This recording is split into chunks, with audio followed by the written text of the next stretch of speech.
Welcome to Rethinking Trade with Wallach, a podcast that unpacks international trade and how it affects you without putting you to sleep. Hello and welcome to a special episode of Rethinking Trade with Wallach. I'm Wallach.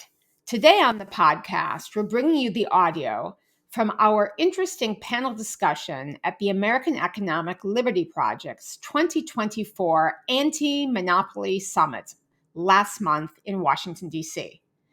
In this episode, you'll hear from an incredible lineup of speakers, including Representative Rosa DeLauro, the ranking member on appropriations, the top Democrat in the House of Representatives, Thea, who is the Deputy Undersecretary for International Affairs at the Department of Labor, Scott Paul, who's the President for the Alliance of American Manufacturing, and I might add, the three of those guys are like the OG trade justice superstars.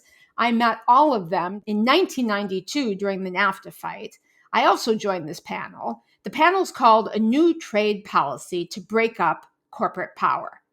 We discussed how decades of neoliberal hyperglobalization have concentrated power among a few dominant corporations, which, not surprisingly, undermine workers, small businesses, consumers, to say nothing of our national resilience and security. In this episode, you'll learn about the trade policies we need and the Biden administration starting to use, like tariffs, labor standards, supply management instruments, and more, to build an industrial policy that curbs corporate power and empowers workers and smaller businesses. That's what we need to bring down prices. That's what's good for consumers, too. This conversation is vital for understanding how we can replace the pro-monopoly trade rules to enhance our resilience and our security. This panel was so interesting that, we decided to run the whole dang thing. So this episode is a little longer than usual. Please sit back, listen in, and let's get started. Who represents Connecticut's 3rd District. And as I often say, she's sort of like the person who needs no introduction, because everyone who isn't even following politics says, oh, that's an amazing lady with the amazing hair who took millions of kids out of poverty with the child tax credit. She's that lady who keeps the government from not shutting down and keeps stopping the Republicans from cruel and devious cuts to our basic programs. That is who will be moderating here today. But most people don't know she also chairs the House Trade Working Group, which is a very long-standing, since NAFTA, collaboration of members of Congress and unions and other outside groups. And we can also thank Congresswoman DeLauro for saving us from the TPP, yes, and making Trump renegotiate his renegotiated NAFTA to put in the labor standards that Thea is going to talk about, among other things. So all-around rock star and our chair, Congresswoman Rosa DeLauro. Well, thank you, Lori. My God. Let's go on the road with this show here, Laurie. Thank you very, very much. And I'm so delighted to be able to join with all of you today. And I want to say a thank you to the American Economic Liberties Project, organizing the panel, and really helping to shine a light on what is a growing need for a 21st century approach to trade, that one recognizes the missteps of the past, but also is identifying a strategy for us for the future. Joined today by Thea, Deputy Undersecretary of Labor for International Affairs, the U.S. Department of Labor, Scott Paul, President of the Alliance for American Manufacturing, and the indomitable Lori Wallach, Director of Rethink Trade for the American Economic Liberties Project. And I might just say that Lori talked about our journey with TPP, but the gang's all here when we embarked on that effort, and also the renegotiated NAFTA agreement. I find it hard to say the USMCA, so I talk about it as the renegotiated NAFTA agreement. These folks are really public intellectuals. They have a long, long history of addressing this issue, but all trade issues. And we're looking forward to hearing your thoughts, how we can, in fact, advance a more progressive, a more worker-centered trade policy for this country. Let me just say a few words, if I can, about how I view this issue. This is an issue that's really near and dear to my heart. And I've staked my career on it in many ways. And Laurie mentioned this. I fought and helped organize in the Congress the opposition against the Trans-Pacific Partnership Agreement. Because I saw how what the earlier trade deals did, how they hollowed out the American middle class, our manufacturing capacity. I watched shuttered factories in my own district, weakened communities, et cetera, across this country. And TPP would have tilted the balance in favor of massive corporations even further, allowing them to set the rules for themselves, creating a race to the bottom on wages, environmental standards, and consumer protection. And let me just say that it was no easy road to be up against the full strength of the administration. But a collective effort, an effort that was so needed and undertaken by this group of people, and some who are here, in the audience, and we succeeded at doing that. I recognize, as I believe we all do, the value of international trade. I think, its role in both increasing our prosperity for working people, protecting global stability, but it has to be done right with purpose and with forethought. When you get self-interested corporations, they should not be allowed to write all of the rules. And Laurie pointed out, yes, they should be allowed to do all the rules. I worked with the Trump administration to rewrite the U.S.-Mexico-Canada agreement. Look, I'm prepared to work with anyone who will come to the table with serious ideas of how to conduct trade while we protect American jobs and our ability to maintain high-skilled labor and talent. The fight has always been about corporate power. When corporations run amok, as they did in the 1990s, when what they did was they latched onto a strategy of using trade negotiations to lock in the rules to protect themselves, expand their power while limiting government oversight. They pushed for investor protection. They made it easier to deal with offshoring, and they shot down any of the provisions that would allow us for stronger labor standards. And it was limiting government oversight, and at every step of the way, who lost here was the middle class and workers. They lost at every turn. And the companies used the negotiations to craft the rules that limit competition. And look, they're restricting generic drug competition to protect the pharmaceutical patents. And they were counting on, which has changed, and we'll get to talking about that, lax antitrust enforcement that cannot compete with the power of increasingly consolidated corporations and the legal defense teams that they had put together. But what's the good news? Finally, I believe we are at a turning point on trade and antitrust. We have the best chance in decades to really try to make significant changes to how we conduct our policy today and our corporate power. It's both home and abroad. I think the Biden administration has empowered our trade and antitrust officials. Look, FTC Chair Lena Khan, what a hell of a job she is doing at this, and it's a pleasure to work with her. Assistant Attorney General Jonathan Kantner at the Department of Justice. Yes, this is advancing bold worker-focused strategies rather than a corporate one. And utilizing the rapid response mechanism that we fought for in the renegotiated NAFTA agreement to hold trading partners accountable for labor violations. And this has recently been used to remedy violations of labor law at facilities in Mexico that are manufacturing products as wide-ranging as garments, automobiles, rubber. They have also gone after some of the largest tech monopolies who are serial abusers of U.S. digital trade policy, applied targeted tariffs to combat Chinese product dumping strategies on crucial areas of clean energy technologies. The administration, 100% tariff on Chinese electric vehicles that are undercutting American manufacturers and workers. So after years of skyrocketing corporate profits gained from the global race to the bottom on trade, I believe we are finally seeing momentum, and that is starting to shift. People are realizing that we have more tools at our disposal to fight the trend than we thought, and international corporations are not immune to the law.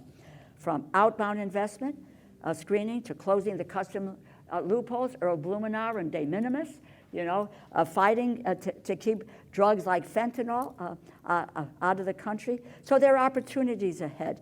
We're going to review the renegotiated NAFTA agreement in 2006. How will it better help us to rethink bringing workers and consumers, small business, and environment to the center of our agreements? We have to continually raise the bar. What we mostly have to do is that we have to make it clear to the most profitable American consumer markets that it requires more from them than bare minimum of social responsibility. It is a bare minimum, no longer good enough. So, and finally, we must reimagine how the deals are negotiated. In the past, we went crazy during TPT with the secrecy around the negotiations, terrible fast-track procedures, hundreds of corporate lobbyists, executives in the room, while labor unions, climate advocates, consumer watchdogs on the sideline.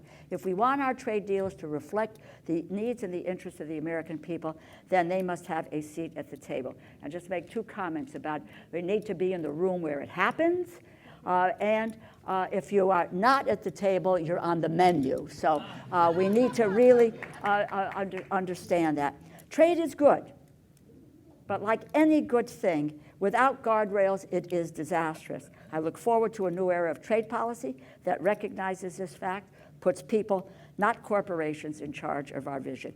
And now I've gone on long enough for you to hear from me, but we need to hear from the experts here who are arrayed today. And what I'm going to do is, I think the general ways, I will ask each of our panelists a question and then a general question and follow up from there, and hopefully there may be time for audience questions. Let me go to my dear, dear friend, the Deputy Undersecretary, Thea Lee. You were engaged in the NAFTA fight. Yes, in the early 1990s. You wrote about how a trade agreement model that placed corporate interests first had, and I quote, hidden costs for workers. Now we are 30 years later. We've seen several other significant changes to the global trade order, the formation of the WTO, the granting of permanent normal trade relations to China, and many other free trade agreements. What has been, in your view, the outcome of corporate trade models for working people and for the U.S. economic resilience writ large? What has been the result of all of this? Well, thank you so much, Rosa, and what a pleasure to be here with Lori Wallach and Scott Paul, two titans of the trade debate.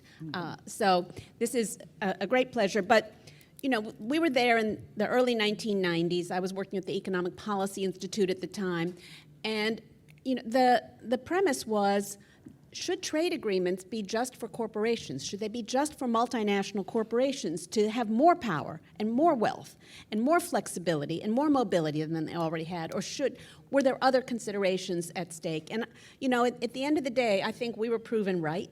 Amen. I don't always like to say, I told you so, but we did. We told them so. Exactly. And the outcome was job loss in the millions. I mean, not just from NAFTA, but from the China PNTR and from the other trade agreements, that we hollowed out our manufacturing sector. We hollowed out communities across the United States of America. And we had a complete rupture of resilient supply chains. And we saw that particularly during COVID, where all of a sudden, like who knew? We couldn't make ventilators, we couldn't make personal protective equipment, and we were dependent on a somewhat hostile trading partner, China, to deliver things that we needed for our lives, for our live existence. And now we're seeing also the same kind of thing with respect to clean energy supply chains, where we made through corporate globalization, some kind of short-sighted choices maybe 10 years ago, like, hey, let's just buy it cheaper from China. Who needs to produce things here in the United States of America? And now we are finding that those supply chains are fatally tainted with forced labor in many cases, with actual slave labor, and we are faced with this horrible choice. Are we supposed to continue with deployment of solar panels and electric vehicles at the cost of slave labor, or do we have to stop and think back again? And this administration is going in the other direction. But so the outcomes were atrocious in terms of the manufacturing sector and our ability to produce. But it wasn't just the number of jobs, it was the quality of jobs. That good quality, unionized manufacturing jobs were lost, and they weren't replaced with very much.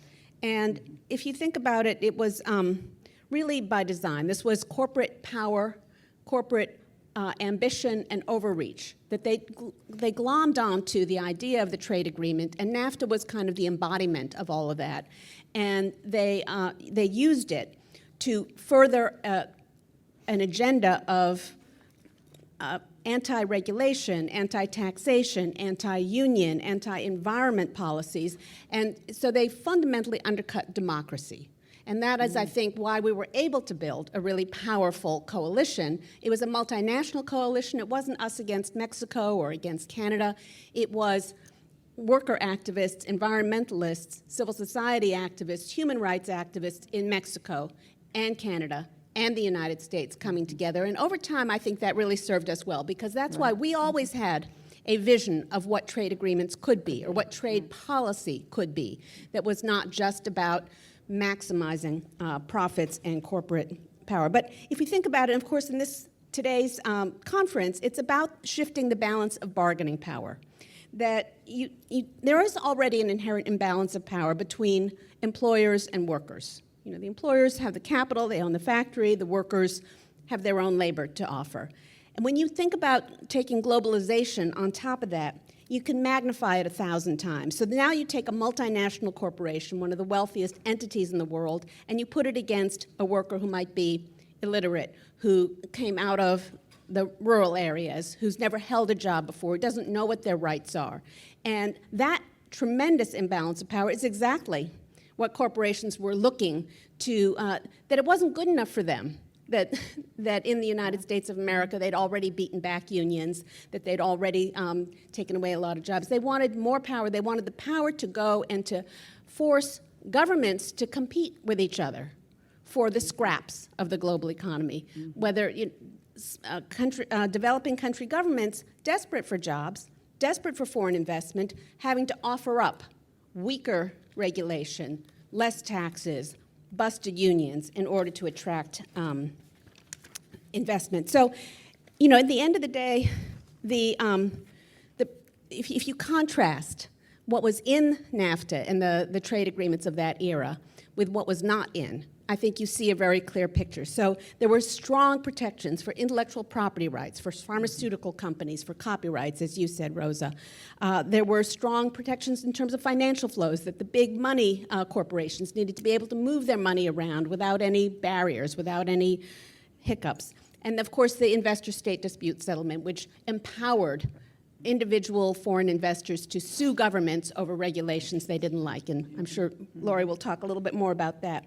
And then on the other side, you see almost nothing for labor and environment. So the labor and environmental side agreements were so pathetic and weak.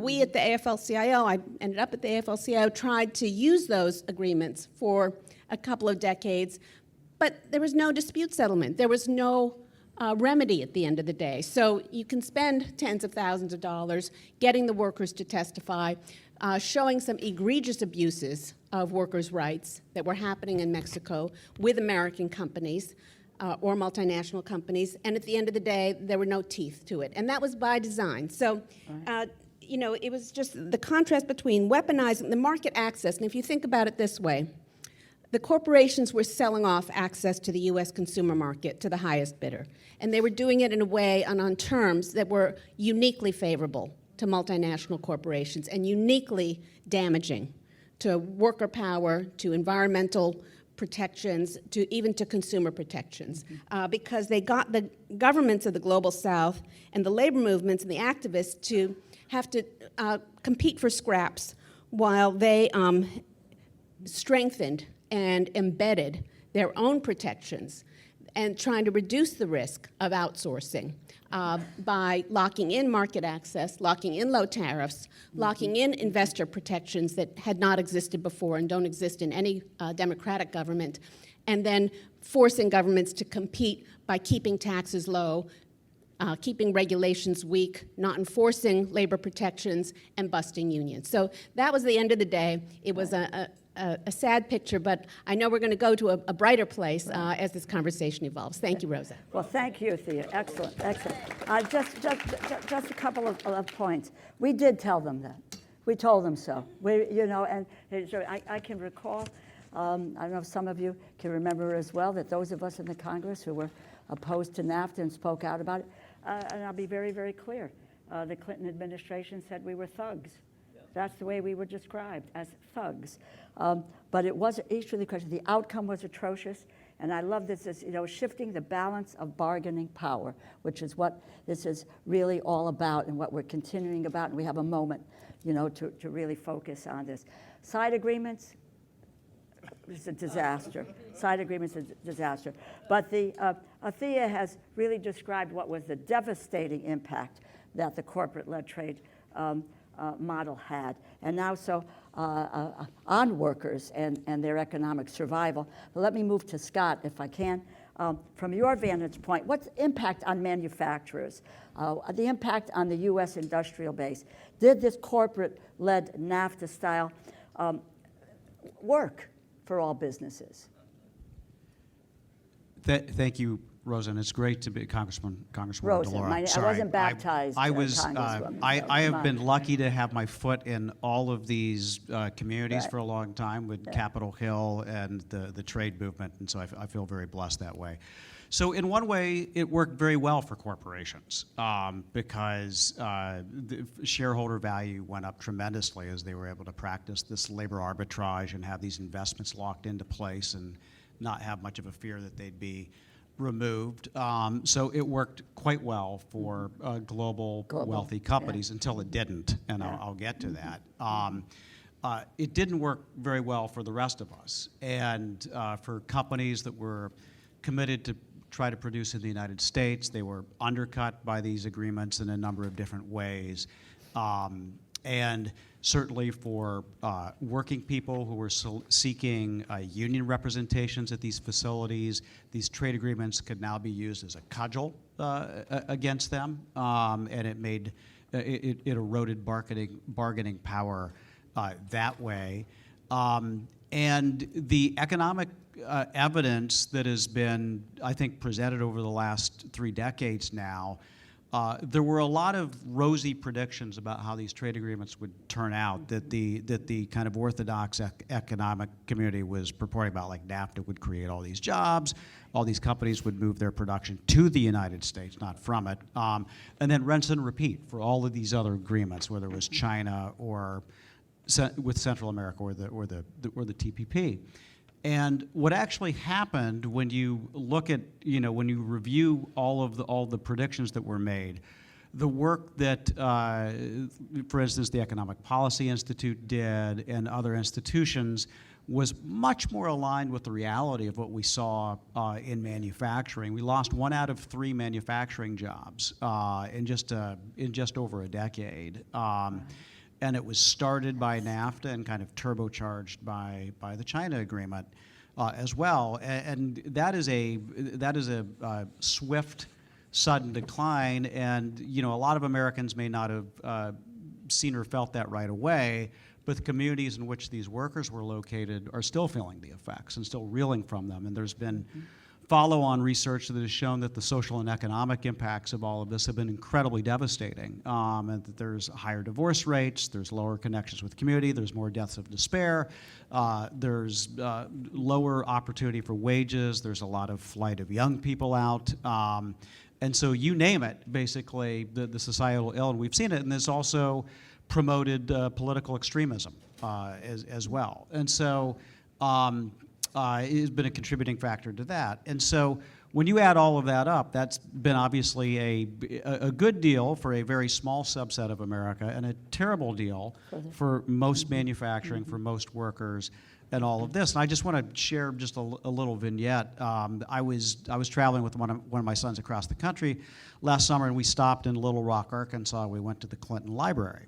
And I thought it'd be kind of cool. And we're walking through it. I remember Socks the cat. That was pretty great, and the saxophone was pretty cool, and the peace accord. There was a lot of hope with all of that, and the peace and the prosperity and all of that was great. And then we got to the little alcove on international economic policy, and I lost my shit. And I was like, oh, this is how I spent my 90s, fighting against NAFTA, and then fighting against trade promotion authority, fast track authority that had no protections for workers, and then fighting against the giveaway to China, and then the Battle of Seattle, and all of this, and then I think we did win a couple of things as well, like the multilateral agreement on investments. I think they mentioned in there as well. And my dad was like, "Dad, you're gonna get us thrown out of this place. You're like yelling really loud." And I was like, but the point is that philosophy, unfortunately, was very baked in. To both parties, to both the Democratic and the Republican parties, and it was there for a very long time. And I'll just close with this: it was also perpetuated by corporations in a number of different ways. I mean, the members of Congress who would generally rise to become the leaders of the committees that did this were blessed by these corporations more often than not. That applies to some of the party leadership on both sides too. That applies to the presidential candidates on both sides. That applies to the advisory committees that USTR has on all of this as well. And so when you looked across the board, and obviously these corporations were funding all of this economic research, which has been debunked, about how great all of this would be. And so so there is a reckoning now, and I know that we'll get to that, but I think that it was helped to crystallize in part by the pandemic, when people faced shortages and a real crisis, and there were some real life and death situations, just about how fragile and corrupt this whole system was. And I think that helped to create the space, along with this desperation and the overwhelming body of evidence, and then also the fact that you saw some in the Republican Party that picked up this issue and co-opted, I think, working class voters that way as an alarm bell, that we got to act differently than we have been. Thank you very, very much, Scott. I'll just tell you a very quick vignette, if I can, here. You were talking about being in the library and, and losing it, etc. It was my husband, Stan Greenberg, and I. Well, he's come over to my side, but we were out to dinner with one of my daughters, and I can remember the restaurant was the Bombay. It was an Indian restaurant, and she said, "I'm going to leave because the two of you are shouting at one another about," I said, "you can't be for NAFTA, and so forth." But the view that, it's only recently where we have, he said, as I said, he's come to my side of the equation here.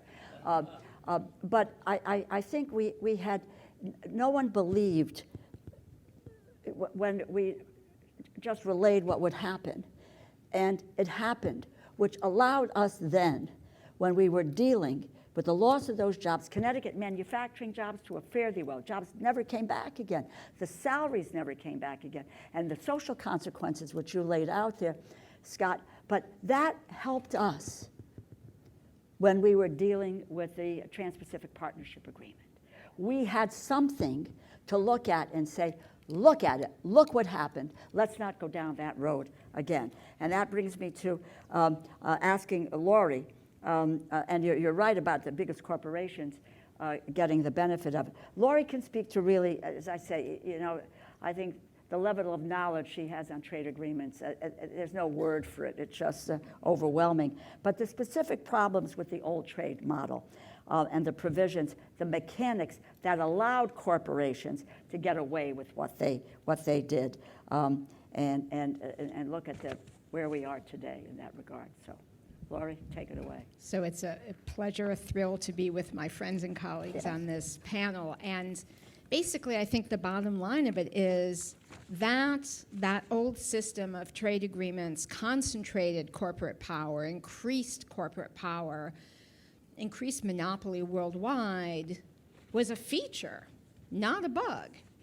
And the specific sort of thing about it that is worth noting, Rosa mentioned this, there are 500 official corporate advisors who have an official role as trade advisors from the Nixon days. That's still there. That needs to be fixed. It's about how we make trade agreements. You can go to our website where we have a study called Loaded at rethinktrade.org, and you can see all of these corporate lobbyists who basically can see the texts, like the TPP when Congress couldn't. It's crazy. So before I explain some of the specific rules very briefly that these corporate interests impose, I want to say two things about these rules. One, a dirty little secret. A bunch of these NAFTA, WTO, et cetera, trade rules aren't actually about traditional trade stuff. It's not tariffs and quotas. It is basically a delivery mechanism for all the neoliberal domestic policies of deregulation and special corporate rights that have basically nothing to do with the tariff. And part two is it's enforceable, and each of these agreements has a rule where the domestic laws must be made to conform with these international rules. So it's a means of international preemption. So when democracy is strong and people fight back and get a new Congress and they're going to change the laws, it can have a chilling effect. But also, unlike any other form of international law, please God, this were true for the International Labor Organization's conventions, it's enforceable with sanctions. So it's actually enforceable international law. So that combo, then what rules? Because we've heard the implications have been horrific, and I want to point out it's not just been for the US. This has been a corporate coup d'etat via trade agreement on people around the world. These denying the use of these different policy tools, because there are some special new corporate rights that are imposed, and then there are a lot of constraints, handcuffs on governments. This has been a catastrophe in many developing countries. It's not just the rich world. So like exhibit number one, new corporate rights. Okay, free trade agreements, right? What is like the thing you're not supposed to be for? Oh, that would be the government issuing a rent-seeking monopoly license. Like, oh, I don't know, a patent? So the WTO and NAFTA, for the first time ever, David Ricardo, Adam Smith, rolling graves, requires every country to issue 20-year patents. Poor countries, rich countries. The US had a 17-year patent on medicines. Big Pharma was trying to get that to 20 years. They couldn't do it in Congress. The consumer groups, et cetera, beat them. Stick it in the WTO, implement the WTO, we have a 20-year patent. Medicine prices went up. And we saw the implications during COVID of having those terrible monopoly patents in a free trade agreement when the developing world couldn't get the damn vaccines that were saving lives here. Like, disgusting. So just exhibit number one. Exhibit number two, the constraints. So agribusiness, incredibly concentrated. I see our friends from Farm Action here. So how has this come to pass? Well, yeah, it's been merger mania and bad antitrust enforcement, but also the damn trade agreement, thumb on the scale, it allows export subsidies, but it forbids most forms of support for local and domestic and small. So you can't do the kind of things we had in the US from FDR on, where you have what's called supply management. It was basically from the Dust Bowl era. How do you have small farmers and reliable, affordable, safe food? We had to chuck that stuff out. We've lost millions of small farms. And guess what? We now have 4 grain trading companies that have 90% of global grain trade. Because their export subsidies, totally kosher under the WTO. Stuff for actual farmers, ixnay. And so you end up having a situation where consumers pay more, farmers get paid less, and these big companies walk away with the profits. And that is part of the deal. So I would just say there's a lot of talk about neoliberalism is dead. And it certainly is wished dead by many, many people, and has certainly with this administration, thank God, many governments are also rethinking. However, a steely skeleton of neoliberal policy imposition remains in place in the carcass of these trade agreements. And part of the answer going forward to have the policy space to do the wonderful things we need to do is to actually fix these old rules, a lot of which really had nothing to do with trade. Oh, excellent, really. You know, listen, I think you laid it out beautifully.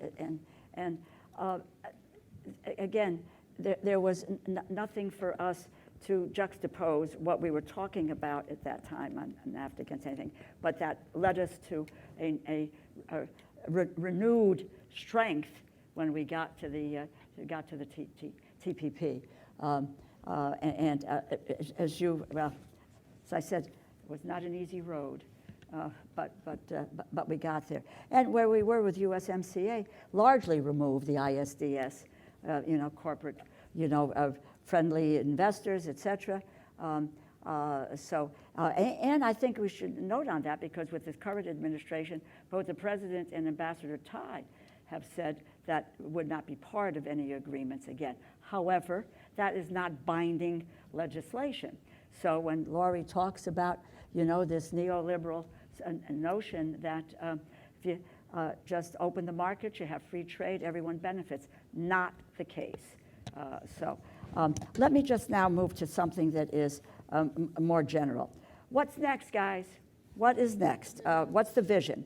And I'm going to ask each of you to comment on that. What is the vision for a progressive, worker-centered trade agreement for all of us? And if you can, I would like, because I'm in the business of trying to legislate, and where can we make a stand on the issues that can bring us to where we want to try to go? Who wants to go first? I'm not. Come on. Don't be shy. This is not a shy crowd. It's all type A personalities up here. Really. Thea, go for it. Well, I'll make a start because it's a wonderful question. So where do we go from here? I mean, you think about it, we've learned a lot of lessons, and I think that this administration has done an amazing job articulating a worker-centered trade policy. And part of what that means is about who do we choose as partners and what are the key elements that we're looking at. But another piece of it, honestly, is also just having an actual consistent across-the-board enforcement for the worker rights provisions that are in place in trade agreements and in preference programs. And that's something that I think there's more we can do, and we can talk more about that later. But I also want to just highlight the coherence between what we do at home, so the Inflation Reduction Act, the Bipartisan Infrastructure Act, the CHIPS Act, where this administration has made a real push to invest in America, but particularly in strategic sectors like clean energy and infrastructure, things where we had underinvested for decades. We kept getting a D+ from the American Society of Civil Engineers for our infrastructure. And so some of that is being rectified, but we're connecting that with good jobs at home, and then we're connecting it with a trade policy, which is also supportive of doing that. And I think that's just a really important piece of it, which is that if we want to build a clean solar supply chain in the United States and in countries that don't use slave labor, we need to invest because we're behind. We spent decades outsourcing everything and letting China buy up all these key sectors and other countries who are not, and now we have these problems. And so if we want to overcome the first mover, the economies of scale, the subsidies, and the forced labor, we're going to need to use trade policy as well as industrial policy, as well as our investments and our training in order to have a chance at being successful. And I think that's the direction we need to go. Okay, great. Good job. Laurie? I think that we're starting to see an important shift with this administration, not just in the actual policies, but in the thinking, which is to say, first comes the goal of an economy, and it's much more focused on delivering for people. And then the question is, what tools do that? And it's both domestic tools and it is trade tools. And the trade tools are part of the answer of things we can use to try and deliver the goals. So I would say there's like a 3-part at a high level way to think about it. First, stop digging the hole. So the administration is not doing more of the same so-called free trade agreements where you just have basically doing more agreements and having more trade volume as the goal, regardless of what that does for income, what that does to communities, what that does for the security of supplies of essential goods or the safety of food or the treatment of people in the supply chain. So that's part of it, but also they're still cleaning up the mess and not digging in the hole. So I want to call out the Biden administration basically removing the proposals from the Trump administration, then I'm sad to say the Obama folks had kind of pushed forward too on so-called digital trade. These were rules that were going to let big tech pull the same stunt that big pharma did, which is they were going to have new rights and guarantees like special secrecy that would totally conflict with the administration's AI oversight executive order, where of course you want to preview this stuff for civil rights and civil liberties violations to make sure it's not going to be AI run amok. It'd be new secrecy rights. It would be like basically the FDA being told by the pharmaceutical companies, you can't look at our medicine, but just trust us. So that was in there. The administration realized that's inconsistent with what they're trying to do. They stopped that. Or there was a rule that would undermine privacy. There was a rule that would undermine competition, certainly the bipartisan bills in Congress, but even the enforcement that we're seeing FTC and DOJ do. So that was great. Stop digging, put down shovel, turn around, all of that. Number two is there is a whole set of restructuring we need to focus on the kind of economy we want to deliver for people, where they have affordable, safe supplies of the things they need to keep themselves healthy and happy, be it food and medicine, be it key services like healthcare, but also that communities are rebuilt and strengthened, and that people have the dignity of work, have the ability to have, for the 60% of Americans who don't have a college degree in the workforce today, that's the number, it's 60%. We're not just going to college degree our way out of this. And for everyone to have a job that adds value and gives them a standard of living that actually delivers what they need for themselves. And so if you start with that vision, then what are the tools? Well, we're seeing, for instance, some of the domestic policies, but you have international policies. I'm going to say the T word. Sometimes you need a tariff because you have to block unfair imports from coming in. If you invest in the Inflation Reduction Act, both on generating consumer demand with those tax credits, but also with the manufacturing tax credits to develop some particular capacities here in key things we need going forward, well, then you have to make sure the unfair stuff isn't coming here to crush your investment. And that is part of the deal. We have tools that have been used in the past regularly, different supply management tools, commodity agreements, the old-fashioned multi-fiber arrangement, where we set up pockets of countries who agreed to certain standards and we doled out market share. Literally, should we decide we need 4 or 5 redundant markets to make pharmaceuticals and active pharmaceutical ingredients worldwide? What is that number? So that because of climate, because of a pandemic, because of an earthquake, something goes down. Same for our communications technologies, our green energy technologies. We're going to have to structure those markets. And efficiency, as we've learned the hard way, in the sense of efficiency at its highest scale is a monopoly, and then it becomes highly inefficient, maximally inefficient. We can't just continue that way. So, and then the third thing is removing some of these old rules, which, thank goodness, has started, for instance, with ISDS, but it's a long project. Scott. Thank you. I agree with Thea and Lori have said. I want to add just a couple of thoughts. First, I want to second the idea of tariff as a tool for social and economic justice and for growth coupled by other policies that can be broadly shared bottom up and middle out, and that's what this kind of industrial policy coupled with that tariff is trying to do, so that we're not just trading kind of like a carbon source produced by oligarchs with clean energy that's produced with slave labor by an autocratic state that may not have our interests at heart. So that I think we need to continue that rationale. The second thing that I think is important that we do is that as there's obviously a strategic shift going underway, and diplomacy traditionally was a primary goal of trade policy for many years post-World War II. And we don't need to go into the whole history, and it kind of evolved as corporations saw what the opportunity were in some of these emerging markets. The rationale behind that kind of disappeared after with the end of the Cold War, but is reemerging again. Clearly with this concern about China. So as we're doing that, we need to be careful not to use trade as a tool that can be exploited by corporations and used primarily also for diplomatic purposes in a way that's going to have detrimental economic impacts in the United States. I think that's important as well.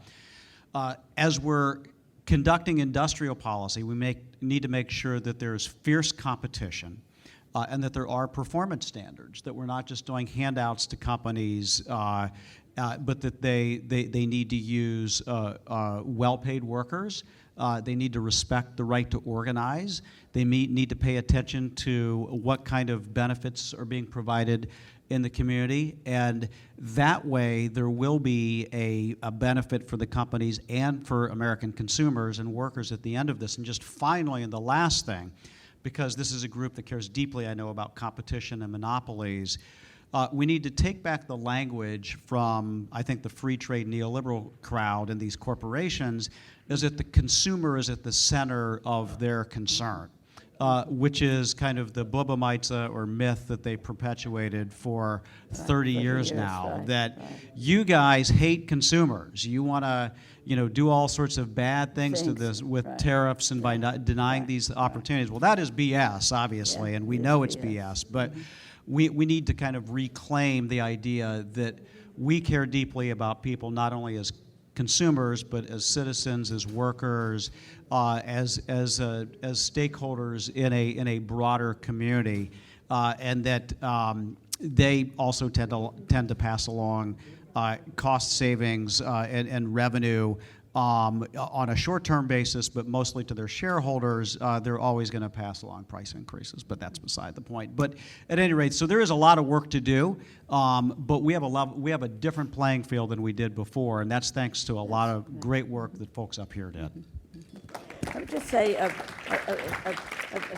thank you to you all on this issue. I mean, I look at tools. I want to take what you are saying and translate it into, where we can take the public policy initiatives to move forward.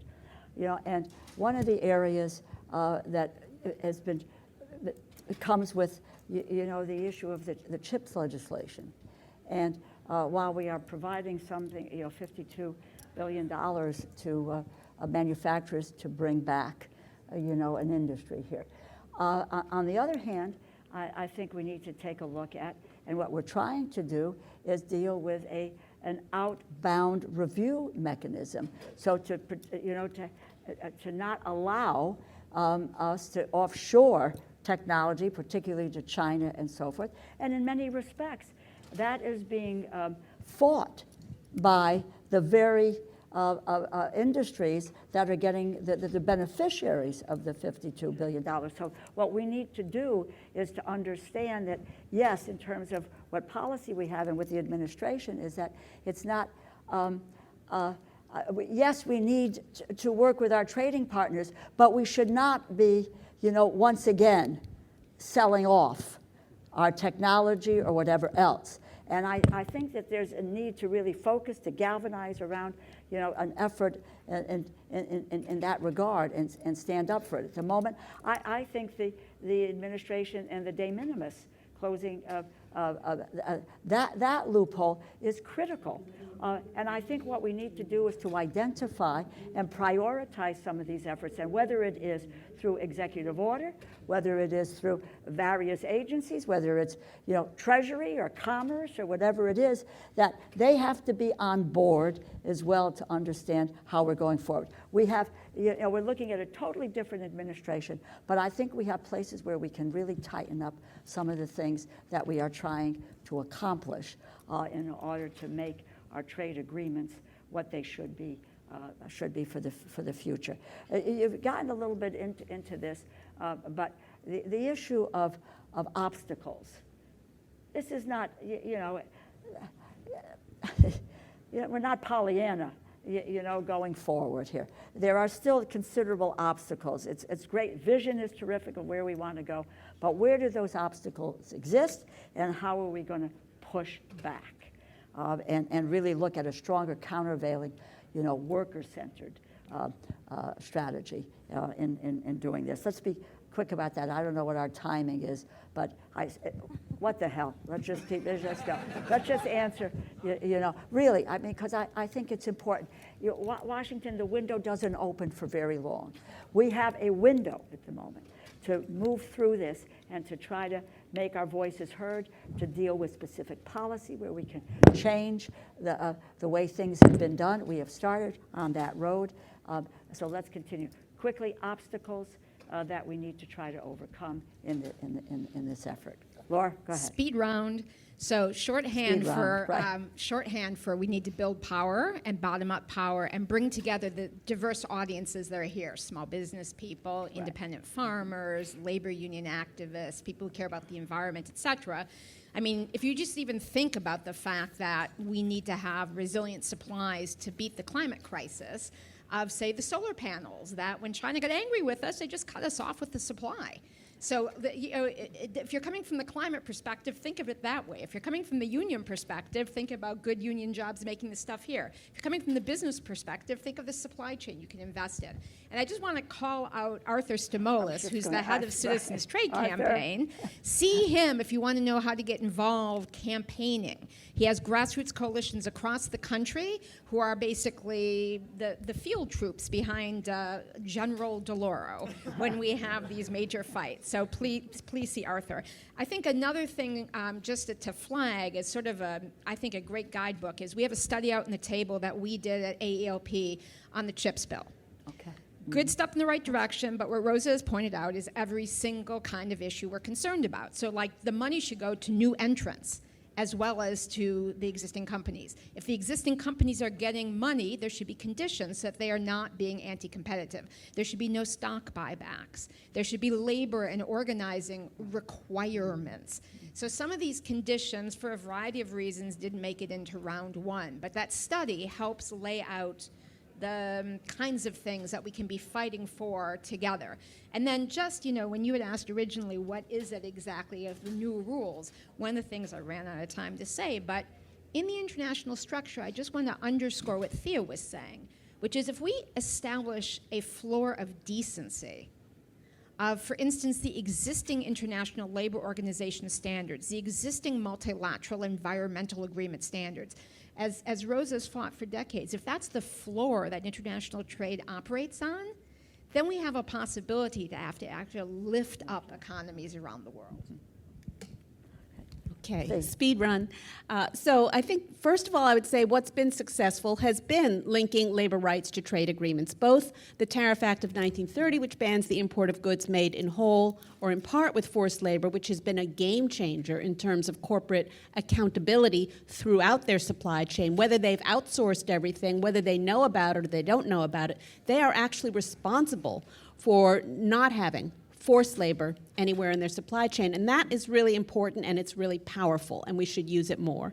The other thing is the USMCA labor provisions have been extraordinary because we were able to completely turn around a failed trade agreement, NAFTA, and turn it into something powerful for working people to empower workers to be able to form independent democratic unions. Around 30,000 workers in Mexico have a union, a real union now that they didn't have because we were able to use the trade agreement as a force for good, as a way of empowering workers, as a way of shifting the balance of bargaining power from multinational corporations to working people. And the last obstacle I would just say is that this country, and actually around the world, there is such a strong anti-union bias and prejudice. And this is a moment when corporations are on the hook. I mean, you see it every single day. You pick up the gosh darn newspaper and you see some horrific labor abuse. And these are big name corporations. They're auto companies, they're apparel companies, and yet they have this because they're wasting their money on third-party audits, almost $30 billion a year, because they don't want a union.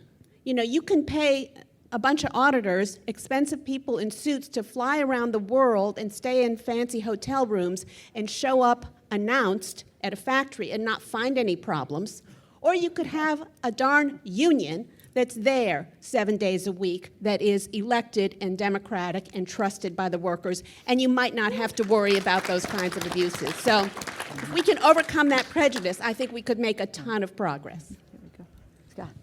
I'll just be very brief. I think there's a great opportunity for kind of transpartisan, kind of trans-ideological collaboration on this. And we've all experienced this in the past in fighting against trade agreements. And I think it could be very powerful if wielded the right way. So I just want to encourage people to be open to that as well. Listen, just a couple final comments here. And Laurie referenced Arthur.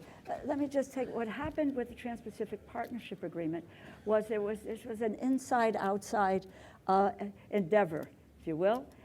There was the organization around the country, through a field effort and raising awareness and people writing, calling, and doing what they need to do. Internally, there was the education of members of Congress about what this was about, and very specifically what it was about.